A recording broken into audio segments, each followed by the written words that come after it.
Hi hello నమస్తే welcome to విజయ మా ఊరు ఆడియో బుక్స్ ఛానల్. నేను విజయలక్ష్మిని. ఫ్రెండ్స్, నవల స్రవంతిలో శ్రీమతి పెబ్బిలి హైమవతి గారి మనసున మల్లెల మాలలూగెనే నవల ఆడియోగా వినిపిస్తున్నాను కదా. మరి ఈరోజు మనసున మల్లెల మాలలూగెనే నవల ఆడియో రెండో భాగం వినిపించబోతున్నాను. మరి ఈ నవల 2006 సంవత్సరం అక్టోబర్ నెలలో ఆంధ్రభూమి మాసపత్రికలో అనుబంధ నవలగా ప్రచురించబడింది. ఫ్రెండ్స్, మరి కథలోకి వెళ్లే ముందు ఒక చిన్న మాట అండి. టెక్నాలజీ ఎంత పెరిగినా ఆడియో నవలలు కథలు వింటూ ఎంత ఎంజాయ్ చేసినా కూడా అలా వాలు కుర్చీలో వాలి పుస్తకం చేత్తో పట్టుకుని చదువుతూ ఉంటే ఆ ఫీలే వేరు కదా. అలాంటి ఫీల్ని అనుభవిస్తూ ప్రముఖ రచయిత్రి శ్రీమతి పెబ్బిలి హైమవతి గారి నవలలు కూడా ఆస్వాదించాలి అనుకుంటే వారి నవలలు ఇప్పుడు పబ్లిష్ చేయబడి సిద్ధంగా ఉన్నాయండి. నాతి చరామి, స్వాతివాన కోసం, అన్నపూర్ణ, స్వయం సిద్ధ నవలలు పబ్లిష్ అయ్యాయి. ఈ నవలలు కొన్ని చదవాలనుకునేవారు వారిని సంప్రదించి, అంటే పెబ్బిలి హైమవతి గారిని సంప్రదించి నవలలు తెప్పించుకోవచ్చు. నవలలు పర్చేజ్ చేయాలి అనుకున్నవారు 9440173840 ఈ ఫోన్ నెంబర్లో సంప్రదించి పుస్తకాలు పర్చేజ్ చేయొచ్చు. ఫోన్ నెంబర్ స్క్రీన్ మీద కూడా ఇస్తున్నాను, ఒకసారి చెక్ చేయండి. మరికిప్పుడు మనం కథలోకి వెళ్ళిపోదాం పదండి. ఏదో ఊహల్లో తేలిపోతున్నట్టుగా ఉంది తేజాకి కూడా మృదులలాగే. తొలి వలపులోని తీయదనం ఆ ఇద్దరిని ఒకేసారి వరద వెల్లువలా ముంచెత్తింది.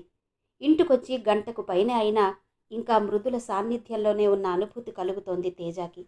వాళ్ళింటికి తాము వెళ్ళిన వెంటనే మృదుల లేచి నించున్న తీరు, ఆ రూపం తేజ హృదయంలో శాశ్వత ముద్ర వేశాయి. ఆ లేత పెదాల నుండి అమృతం జాలువారినట్టుగా వినిపించిన నీలీల పాడెద దేవా పాట ఇంకా చెవుల్లో వినిపిస్తున్నట్టే ఉంది. శృంగార భావంపు దేవా, దివ్య శృంగార భావంపు అంటూ ఆ పదాల వంపుల్లో విరుపుల్లో పలికిన గమకాలు రాగాలు ఏవో సుందర లోకాల్లో విహరిస్తున్న అనుభూతిని కలిగించాయి. ఈరోజు నేను డాడీతో వెళ్ళి ఉండకపోతే మృదులను మిస్ అయ్యేవాడిని.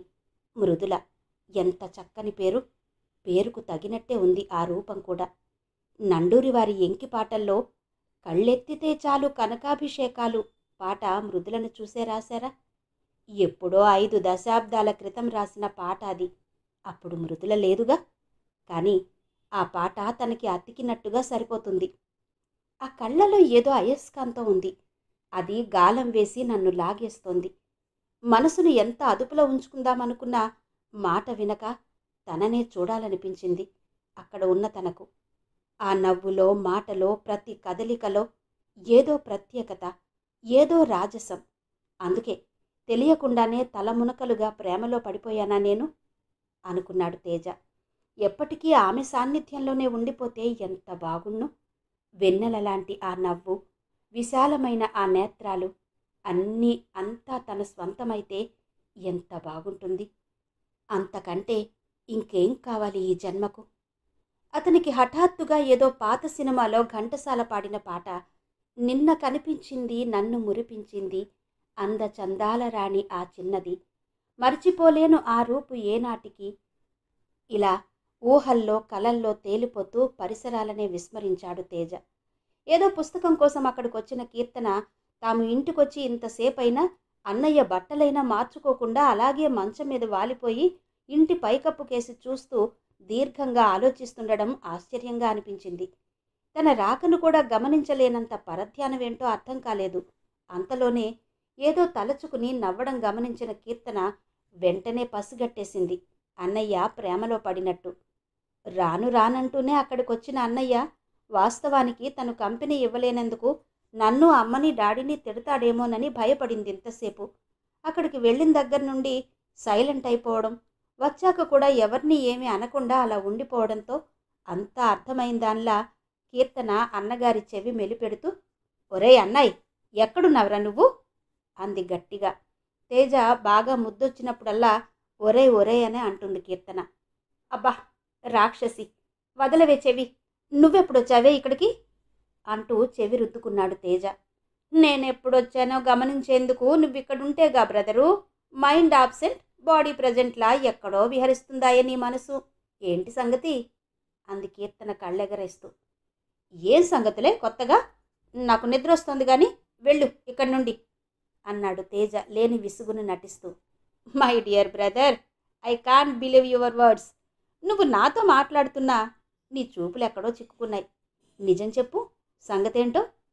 ప్రేమలో పడిన వాళ్ళ కళ్ళు అరమోట్పులవుతాయట. ఉండి ఉండి తెలియకుండానే నవ్వుతారట. పరధ్యానంగా ఉండడంతో పాటు ఎట్సెట్రా ఎట్సెట్రా మామూలేనట. ఈ వ్యాధి లక్షణాలన్నీ నీలో ప్రస్ఫుటంగా కనిపిస్తున్నాయి కనుక నిజం చెప్పు అంది కీర్తన దబాయిస్తున్నట్టు. ఏంటి చెప్పేది? ముందు నువ్వు వెళ్ళి ఇక్కడి నుంచి అంటూ బలవంతాన కీర్తనను గది బయటకు నెట్టేసి తలుపులు మూసేశాడు తేజ. ఇదిగో అన్నయ్య, తలుపులు మూసినంత మాత్రాన నీ తలుపులను ఆపగలవా? నువ్వు అరిచి చెప్పినంత మాత్రాన అబద్ధాలు నిజాలవుతాయా? నన్నిలా దౌర్జన్యంగా గది బయటకు నెట్టినంత మాత్రాన నేను కనిపెట్టలేననుకున్నావా నీ సంగతి? అంది కీర్తన గది బయట నిలబడి తల్లిదండ్రులకు వినబడేలా గట్టిగా అరుస్తూ. ఏంటే కీర్తన ఎలరి? వాడిని చదువుకొనివ్వవా ఏంటి? అంది వసంత. ఏంటి, నీ కొడుకును నేను చదువుకొనివ్వడం లేదా మాత? ఓసారి లోపలికెళ్ళి చూడు. తమ సుపుత్రులుగారు ఏం చేస్తున్నారో తెలుస్తుంది. కాలల్లో తేలిపోతున్నాడు మహానుభావుడు. నా ఉద్దేశంలో దీనికంతటికీ కారణం ఆ మృదులే అనుకుంటున్నాను మాత అంది కీర్తన అల్లరిగా. చాలే ఊరుకో, అన్ని పెద్ద మాటలు మాట్లాడతావు. మాకెవరికీ లేని ఆలోచనలు నీకు మాత్రమే ఎలా వస్తాయో ఏంటో అంది వసంత కసురుకున్నట్టుగా. లేదమ్మా, నేను షూర్గా చెప్తున్నాను, నీ కొడుకు పీకల్లోతు ప్రేమలో కూరుకుపోయాడు అంది కీర్తన ఇంకా గొంతు పెంచి.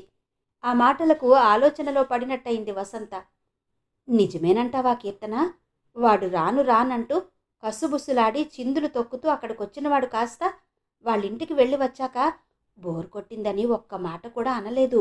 అందుకేనా? అంది వసంత కాస్త గొంతు తగ్గించి. అందుకేనా అని మెల్లగా అంటావేంటి మాత? నీ కొడుకు లాభం లేదు, ఇంకంతే సంగతులు, పడిపోయాడు ప్రేమలో అంటూ పెదవులు బిగించింది కీర్తన వచ్చే నవ్వు నాపుకుంటూ.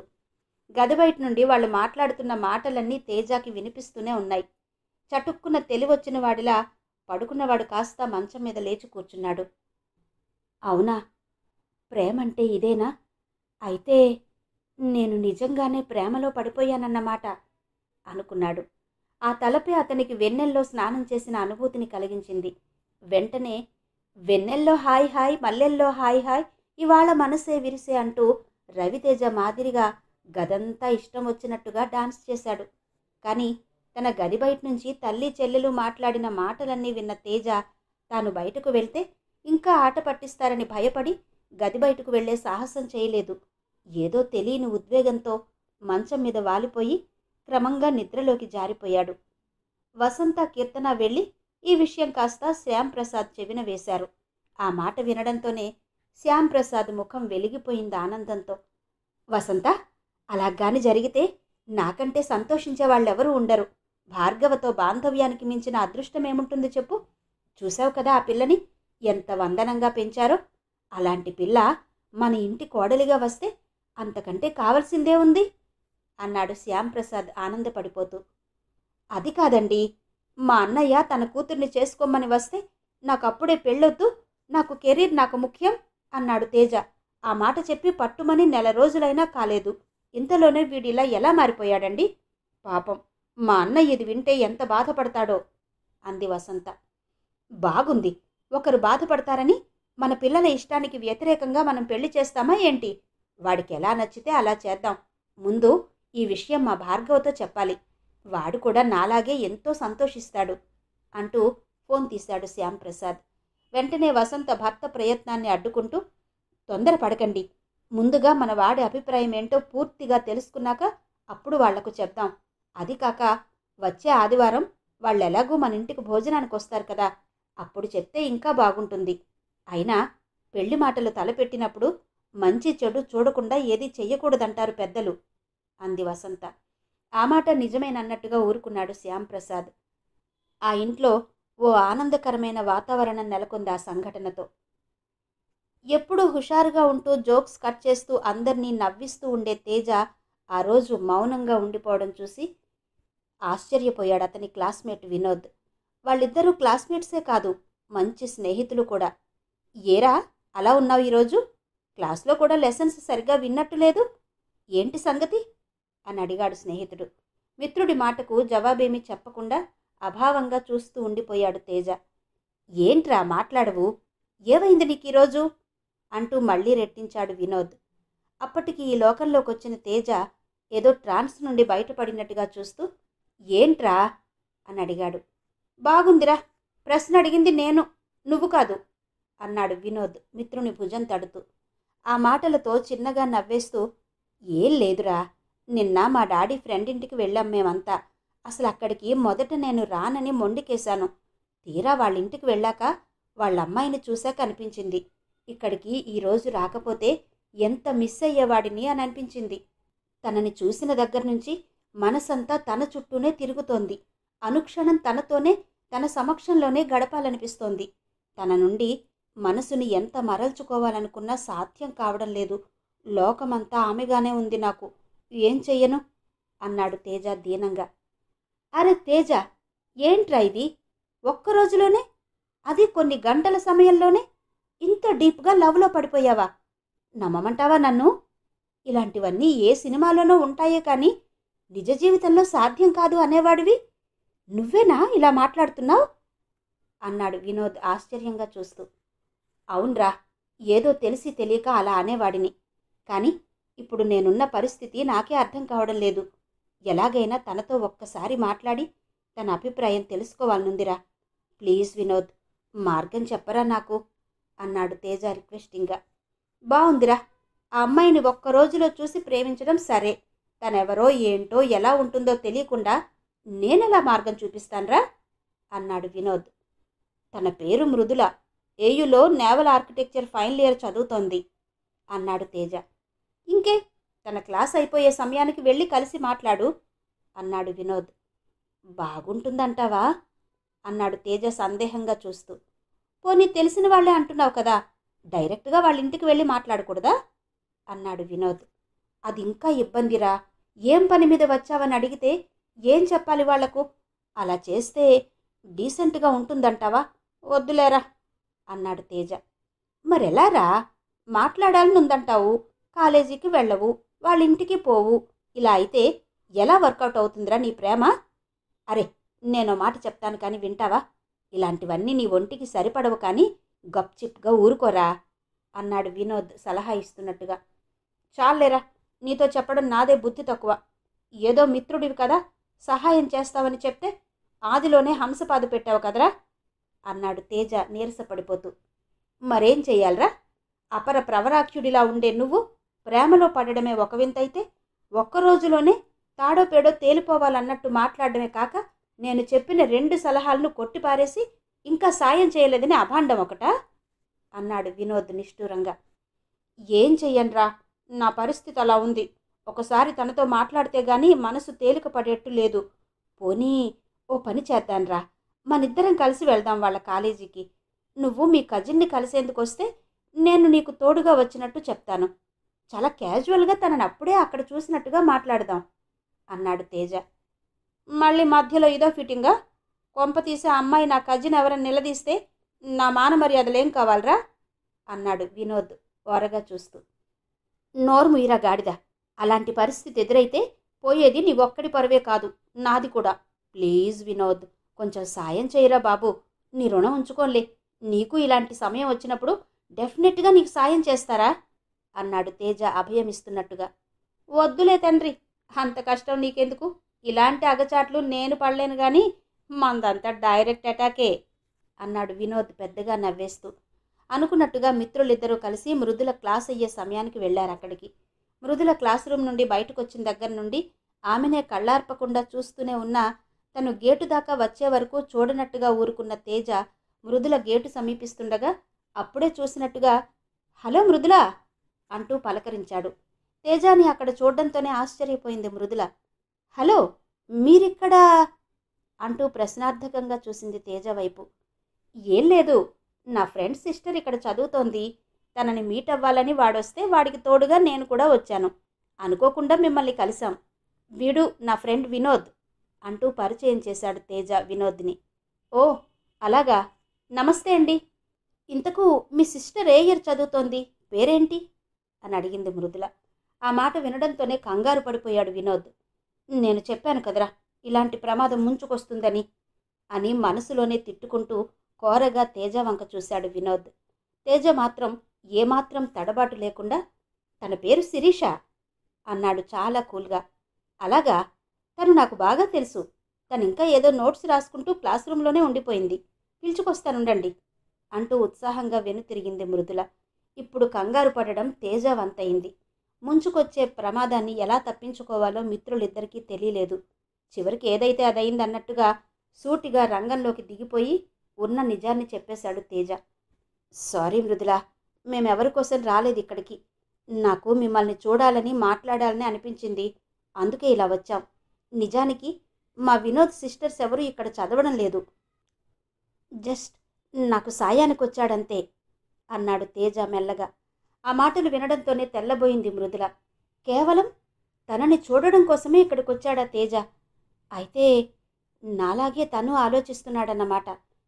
ఆ ఊహ మనసులో మెదలడంతోనే మృదుల వదనం అరుణవర్ణం దాల్చింది. తనను కలిసేందుకు అతను సృష్టించిన అబద్ధం, అది బయటపడగానే అతను పడిన కంగారు, జరిగిందంతా ఒక నిమిషంలోనే అయినా మృదుల మనసుని గిలిగింతలు పెట్టింది. తాను చెప్పిన సంజాయిషిని విని అవునని కానీ కాదని కానీ మృదుల అనకపోవడంతో చిన్నబోయింది తేజ ముఖం. అనవసరంగా తానామె దృష్టిలో పలుచనయ్యానే అని లోలోపల బాధపడ్డాడు. వినోద్ కూడా సానుభూతిగా తేజ వంక చూశాడు. ఇద్దరు అనుభవ శూన్యులు ఒక చోట చేరి చేసిన పని ఇలాంటి ఫలితాన్నివ్వక మరింకేం జరుగుతుంది అనుకున్నాడు. చివరకు గొంతు పెగుల్చుకుని అన్నాడు తేజ. సారీ, మిమ్మల్ని అల్లరి పెట్టాలని విసిగించాలని రాలేదు ఇక్కడికి. ఎందుకో నిన్న మిమ్మల్ని చూసిన దగ్గర నుండి నా మనసు వశం తప్పింది.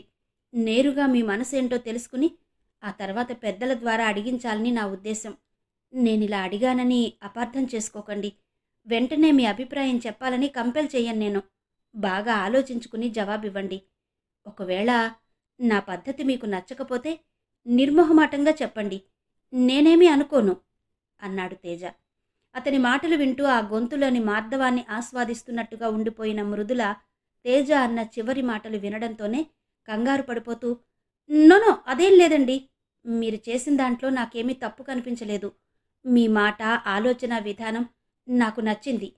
కాకపోతే నాకు కొంచెం టైం కావాలంతే అంది మృదుల బిడియంగా చూస్తూ.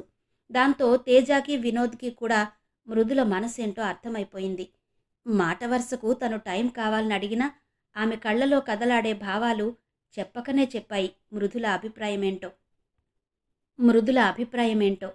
తేజ మనసంతా ఆ మాటలు వినడంతోనే గాల్లో తేలిపోతున్నట్టుగా ఉంది. అయినా మర్యాద కోసం, no problem Mridula, take your own time. Okay, మేం వెళ్ళొస్తాం. అంకుల్కి ఆంటీకి నా నమస్తే చెప్పండి అన్నాడు. ఏంటి, అడిగినట్టు చెప్పాలా?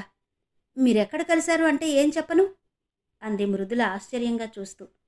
ఇక్కడే కలిశానని చెప్పండి, నిజం కూడా అదే కదా అన్నాడు తేజ చాలా క్యాజువల్గా. మీ అంత ధైర్యం నాకు లేదులేండి. సరే వస్తాను, బస్ వెళ్ళిపోతుంది అంటూ వడివడిగా బస్టాప్ వైపు వెళ్ళిపోయింది మృదుల. మిత్రులిద్దరూ సక్సెస్, గ్రాండ్ సక్సెస్ అనుకుంటూ షేక్ హ్యాండ్స్ ఇచ్చుకున్నారు. తేజ మాటలు విన్న దగ్గర నుండి మృదుల మనసు ఆనందంతో పరవళ్లు తొక్కుతోంది. ఇంటికి రాగానే పుస్తకాలు సోఫాలో విసిరేసి అమ్మా అమ్మా అంటూ ధరణిని చుట్టేసింది. ఏంటే, ఏవైంది నీకు ఈరోజు? ఎందుకంత ఆనందం అంటూ కూతురు చెంపలు నిమిరింది ప్రేమగా. ఏం చెప్తుంది మృదుల? ఏం లేదు, మా ఫ్రెండ్ పెళ్లి కుదిరింది తను కోరుకున్నవాడితో అంది.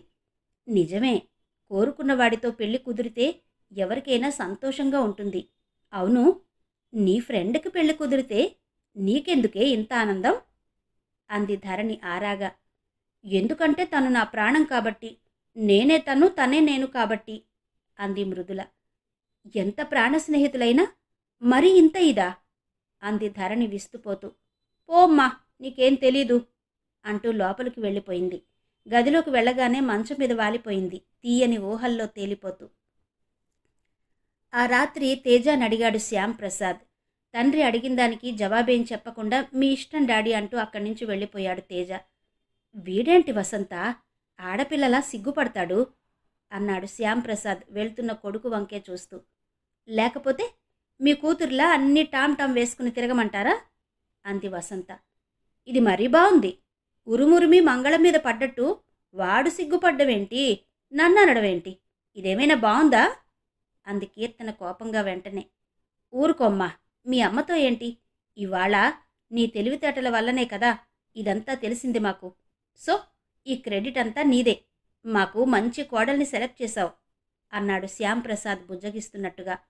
నేనేం సెలెక్ట్ చేయలేదు, మీ సుపుత్రుడే చూసుకున్నాడు అంది కీర్తన తండ్రి మాటలను సరిదిద్దుతూ. ఏదైనా మాకు తెలిసేలా చేసింది నువ్వే కదా, అందుకని మంచి గిఫ్ట్ ఇవ్వాలి నీకు అన్నాడు శ్యాంప్రసాద్ నవ్వేస్తూ. గిఫ్ట్ అయితే ఓకేనే, ఐఎమ్ రెడీ అంటూ కీర్తన నవ్వేస్తూ తండ్రితో శృతి కలిపింది. మరుసటి వారం భార్గవ కుటుంబం శ్యాంప్రసాద్ ఇంటికొచ్చారు. ఏవో సెలవులున్నాయంటూ కార్తీక్ చెన్నై నుండి రావడంతో అతన్ని కూడా వెంటబెట్టుకుని వచ్చారు. గతంలో ఒక స్నేహితుడిగానే కనబడిన భార్గవ ఇప్పుడు కాబోయే వియ్యంకుడుగా మారడంతో అతిథి మర్యాదలు చాలా ఘనంగానే జరిపాడు శ్యాంప్రసాద్. ఇదంతా ఏమీ తెలియని భార్గవ తాము మొదటిసారిగా శ్యామ్ ఇంటికి వెళ్ళినందుకు స్నేహితుడికి కలిగిన ఆనందం ఇలా వ్యక్తం చేస్తున్నాడు అనుకున్నాడు. వాళ్ళొచ్చేసరికే వంట పనంతా ముగించేసింది వసంత. సరదాగా కబుర్లు చెప్పుకోవచ్చని వాళ్ళు రావడంతోనే ముందుగా తల్లి చేసిన గులాబ్ జామ్స్ను కప్పుల్లో సర్ది అందరి నోరు తీపి చేసింది కీర్తన. ఆ తర్వాత మృదుల చెయ్యి పట్టుకుని తన గదిలోకి తీసుకుపోయింది. కార్తీక్, తేజ చిరకాల మిత్రుల్లా కబుర్లలో మునిగిపోయారు. పెద్దవాళ్ళు నలుగురు లోకాభిరామాయణంలో పడి ప్రపంచాన్నే మర్చిపోయారు. భోజనాల దగ్గర మాటిమాటికి తన చెల్లెలు మృదుల వైపు తేజ చూస్తూ ఉండడం కార్తీక్ దృష్టిని దాటిపోలేదు.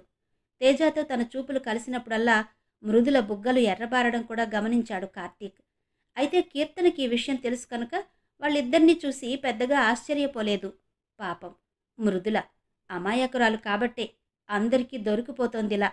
కానీ ఈ అన్నయ్య ఉన్నాడే పెద్ద గజదొంగ, ఏమి ఎరగనట్టే ఉంటూ పాపం ఆ పిల్లని చూపులతోనే కొల్లగొట్టేశాడు అనుకుంది కీర్తన.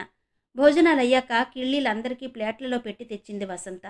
వెంటనే శ్యాంప్రసాద్ ఒక కిళ్ళీ తీసి భార్గవ చేతిలో ఉంచుతూ, భార్గవ, ఇదే నిశ్చయ తాంబూలం అనుకో, మరేమైనా అనుకో, మీ మృదులను మా తేజాకిచ్చి చేస్తావా అని అడిగేశాడు. తలవని తలంపుగా శ్యాంప్రసాద్ అలా అడిగేసరికి ఆశ్చర్యపోయాడు భార్గవ. మిత్రుడు అన్నదేంటో ముందు అర్థమే కాలేదు. తలుచుకోకుండానే దేవుడు ప్రత్యక్షమై వరాలు ఇస్తాను, ఏం కావాలో కోరుకో అని అడిగినట్టుగా ఉంది శ్యాంప్రసాద్ ప్రతిపాదన. వెంటనే భార్యను కళ్లతోనే సంప్రదించాడు. ధరణి కూడా అంగీకార సూచకంగా తల ఊపింది. కార్తీక్ కూడా ప్రసన్నంగా చూశాడు తండ్రి వైపు. అక్కడే ఉండి ఆ మాటలు విన్న మృదుల చెంపలు కెంపులు కాగా వారి ముందు నిలువలేనట్టుగా లేచింది అక్కడి నుంచి. లేస్తున్న మృదులను చెయ్యి పట్టి లాగింది కీర్తన. చేసేదంతా చేసేసి దొంగలా ఎక్కడికి జారుకుంటున్నావు అంది. కూతురు నోటితో చెప్పకపోయినా ఆమె అంగీకారం కూడా స్పష్టంగా తెలియడంతో భార్గవ ప్లేట్లో నుండి మరో కిళ్ళి తీసి శ్యాంప్రసాద్ చేతిలో పెట్టి, అలాగే శ్యామ్, మీ ఇష్టమే నా ఇష్టం. బస్సులో యాదృచ్ఛికంగా కలిసిన మనం రూమ్మేట్స్గా మారడం ఏంటి? మళ్ళీ మనం విడిపోయిన 25 ఏళ్ల తర్వాత తిరిగి కలుసుకోవడమే విచిత్రం అనుకుంటే ఇలా మన మధ్య బాంధవ్యం కలవడం మరింత అద్భుతంగా ఆనందంగా ఉంది నాకు అన్నాడు. అలా సినీ పక్కిలో జరిగిన ఆ నిశ్చయ తాంబూలాలు కళ్యాణానికి దారితీస్తాయో లేదో కాలమే తేల్చి చెప్పాలి. తన మేనల్లుడు తేజాకి శ్యాంప్రసాద్ తన స్నేహితుడి కూతుర్ని చేసుకుంటున్నాడని విని మండిపడ్డాడు వసంత్ అన్నయ్య పరాంకుశం. చిన్నప్పటి నుండి వాళ్ల మీద ఎన్నో ఆశలు పెట్టుకున్న నన్ను, నా కూతుర్ని కాదని ఆ శ్యాంప్రసాద్ పై సంబంధం ఎలా చేస్తాడో నేను చూస్తాను అంటూ రంకెలు వేస్తూ భూమి ఆకాశం యాగం చేశాడు. అతను కూతురు శాలిని మాత్రం, ఎందుకు నాన్నా, వద్దు పొమ్మన్నా వాళ్ల చుట్టూనే తిరుగుతావు నువ్వు? ఇలా జరుగుతుందని నాకెప్పుడో తెలుసు. మీరే ఆశలు పెట్టుకున్నారు. కానీ నేను మాత్రం మీరు అడిగినప్పుడు వాళ్ళు కాదనడంతో ఆశ వదిలేసుకున్నాను. అయినా దేశం ఏమైనా గొడ్డుపోయిందా?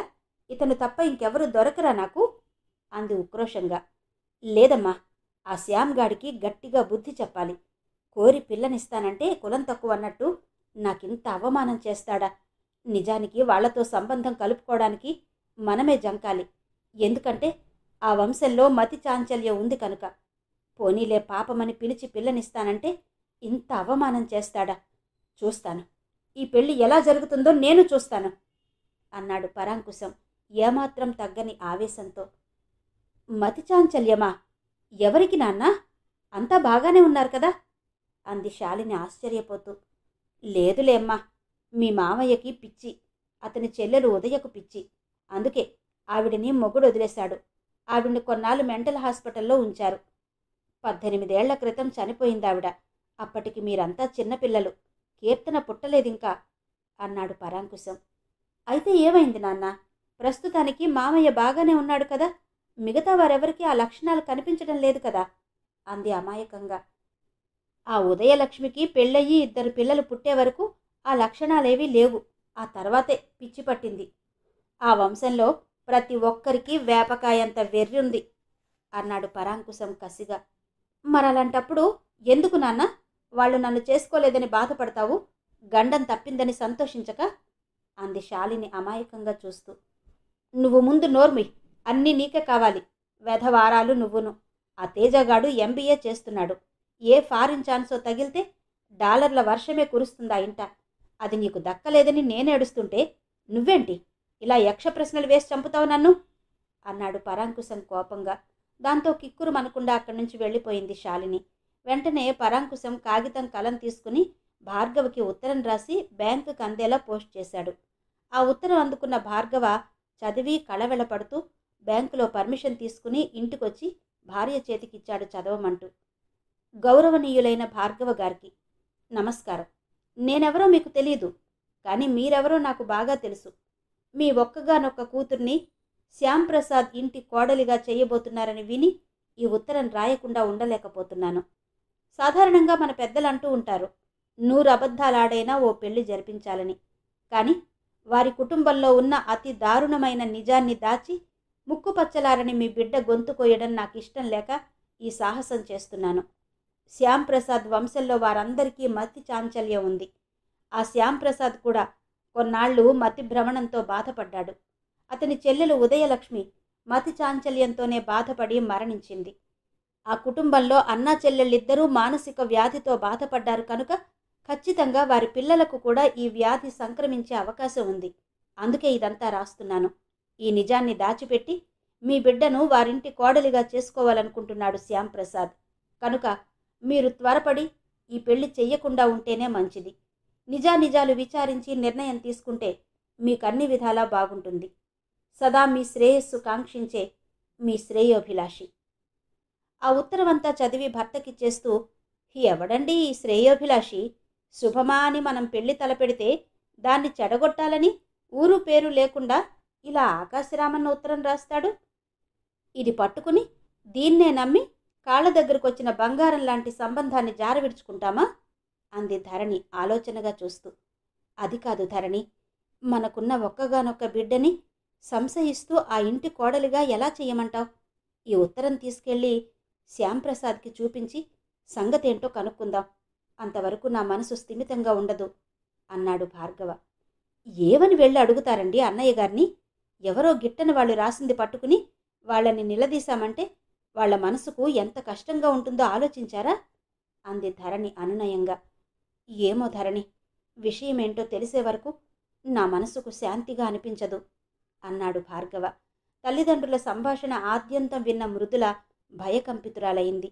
అప్పటికే తేజ మీద ఎన్నో ఆశలు అల్లుకుని బంగారు కలలు కంటున్న మృదుల మనసు ఈ వార్త వినడంతోనే కళవెళపడింది.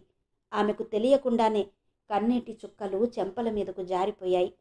తల్లి చూస్తే బాధపడుతుందని వడివడిగా బాత్రూంలోకి వెళ్ళి ముఖం కడిగేసుకుంది.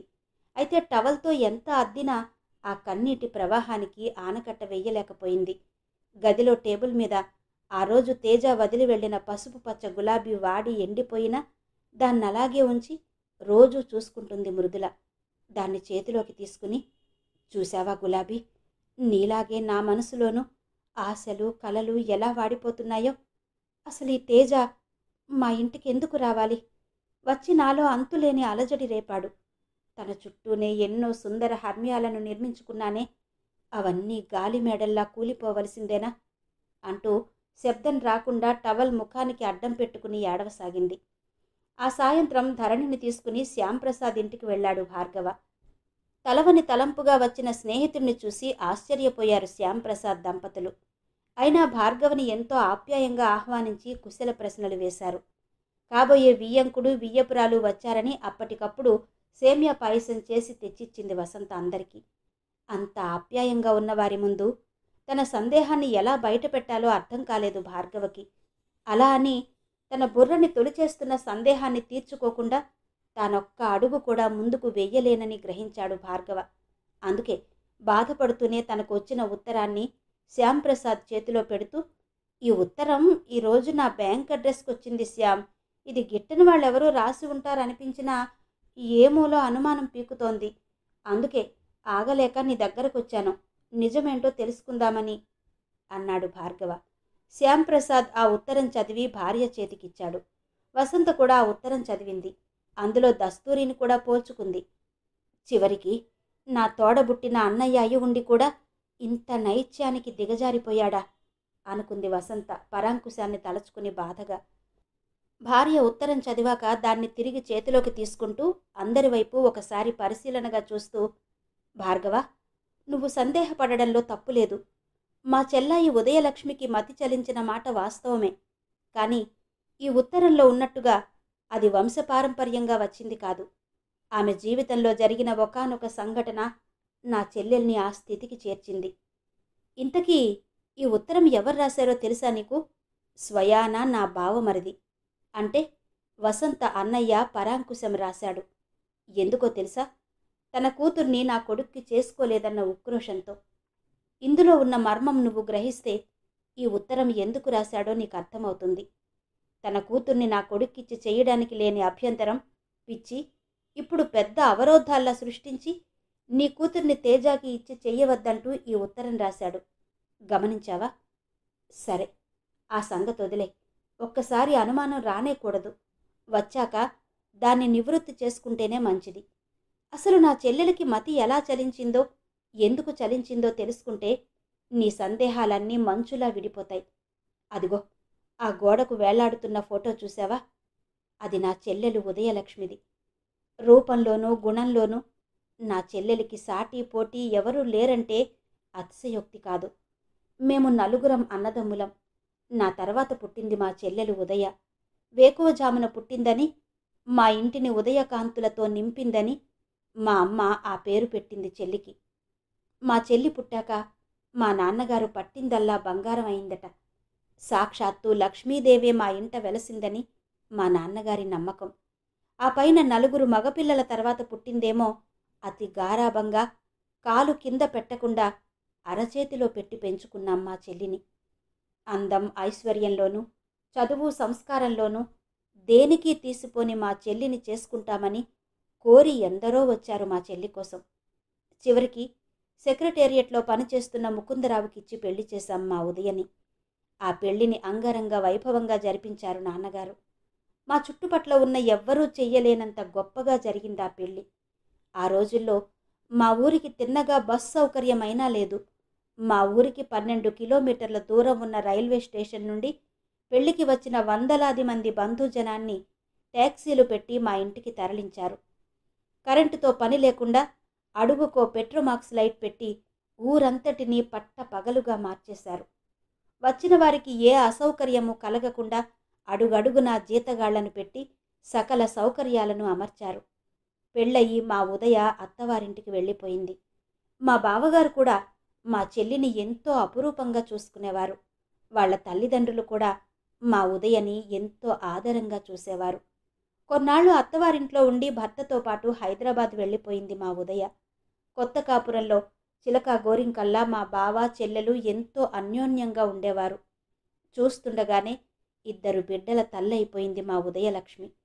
ఎంతో ఆనందంగా సాగిపోతున్న మా చెల్లాయి బ్రతుకు హఠాత్తుగా అంధకార బంధురమైపోయింది. మా చెల్లిని ఎంతో బాగా చూసుకునే బావగారిలో కొన్ని బలహీనతలుండేవి. ఇంట్లో పంచభక్ష పరమాణాలు తింటున్న బయట చిరుతిండ్ల కోసం అప్పుడప్పుడు కక్కుర్తి పడుతుండేవారు. ఈ సంగతి చెల్లికి తెలిసి చాలా కలవరపడింది, బాధపడింది. ఇలా చెయ్యడం న్యాయం కాదని ప్రాధేయపడింది మా బావగారిని. నైతిక విలువలకు అంతగా ప్రాధాన్యమివ్వని మా బావగారు, ఇప్పుడు నీకేం లోటు చేశాను? మగవాడు తిరక్క ఆడది తిరిగి చెడిందంటారు. నీ హద్దుల్లో నువ్వుంటే ఇంటికి ఒంటికి మంచిది అన్నాడు ముకుందరావు కరుగ్గా. పెళ్ళైన కొత్తలో నువ్వే నా ప్రాణమంటూ వెంట వెంట తిరిగి ఒక్క క్షణం కూడా భార్యని విడిచిపెట్టి ఉండడానికి ఇష్టపడని ముకుందరావు ఆ మోజు కొంత తగ్గాక ఆఫీసులో పనిచేసే టైపిస్ట్ దగ్గర నుండి అందుబాటులో ఉండే ప్రతి ఆడదానితోనూ గడిపి సరదా తీర్చుకునేవాడు. అయితే బయట ఎన్ని తిరుగుళ్ళు తిరిగినా భార్య బిడ్డలను అలక్ష్యం చేసేవాడు కాదు. సినిమాలకి షికార్లకి తిప్పేవాడు. వాళ్ళకి కావలసినవన్నీ కొనిపెట్టేవాడు. తమని అంత ప్రేమగా చూసుకునే భర్తని ఏమని నిలదీయాలో అర్థం కాక బోధపడేది కాదు ఉదయకి. అందుకే ఏదో విధంగా రాజీ పడి భర్తతో గడపసాగింది.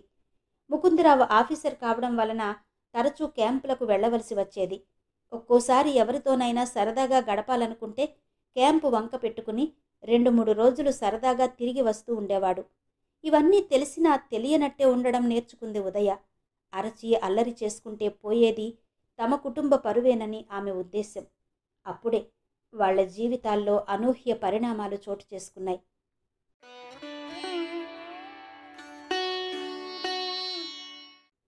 మనసున మల్లెల మాలలూగెనే శ్రీమతి పెబ్బిలి హైమవతి గారి నవల ఆడియో 2వ భాగం విన్నారు కదా.